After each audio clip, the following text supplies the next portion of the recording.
اسلام دشمنی میں تمام حدیں پار کر چکا ہے اور غزہ میں کھلی دہشت گردی کر کے مسلم نسل کشی کر رہی ہے۔ اسرائیل ایک ناجائز ریاست ہے، یہ بانی پاکستان کا بھی فرمان ہے، اور اس کے سرپرست و معاون ممالک اسرائیل سے بڑے مجرم ہیں۔ غزہ و فلسطین میں مسلمانوں پر زمین تنگ کر دی گئی ہے۔ اسرائیل سے ہمدردی رکھنے والے میر جعفر اور میر صادق وہ اپنا کردار بھرپور جو اسلام کے خلاف سازش اور مسلمانوں کی نسل کشی، اسرائیل کے دہشت گردانہ حملوں اور انسانیت سوز مظالم کا ساتھ دینے والوں کا شمار بھی اسلام کے دشمنوں میں کیا جائے گا۔ پاکستان سنی تحریک مفتی منیب الرحمان صاحب کی طرف سے جاری کیے گئے فتویٰ جہاد کی مکمل حمایت کرتی ہے۔ اب مسلم ریاستوں کو مشترکہ طور پر اسرائیل کے خلاف جہاد کا اعلان کرنا چاہیے۔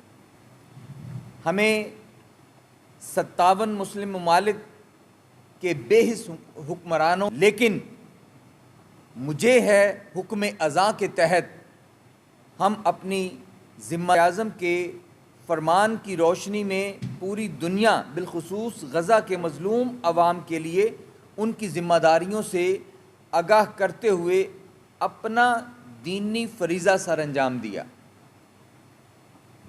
تمام MNAs تک یہ کھلا خط پہنچا رہے ہیں۔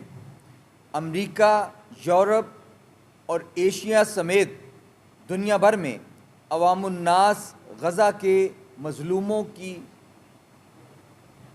آواز بلند کر رہے ہیں۔ یہی وجہ ہے کہ اسرائیل و امریکی مصنوعات کے بائیکاٹ کی مہم تیز ہوتی چلی جا رہی ہے۔ پاکستان کے عوام فلسطین کے حق میں کھڑے ہیں اور ان سے یکجہتی کا مظاہرہ کر رہے ہیں۔ اسرائیل کی بربادی اس کا مقدر بن چکی ہے۔ اسرائیل غزہ میں خیمہ بستیوں اور نہتے لوگوں پر بمباری کر رہا ہے۔ اسرائیل نے اقوام متحدہ کے قوانین اور سلامتی کونسل کی قراردادوں کو پاؤں تلے رون دیا ہے۔ اس پر عالمی ادارے کارروائی کرنے سے بھی قاصر ہیں۔ غزہ کی صورتحال انتہائی تشویشناک ہو چکی ہے۔ اسرائیل کو مظالم سے روکنے کے لیے طاقت کا استعمال کرنا ہوگا۔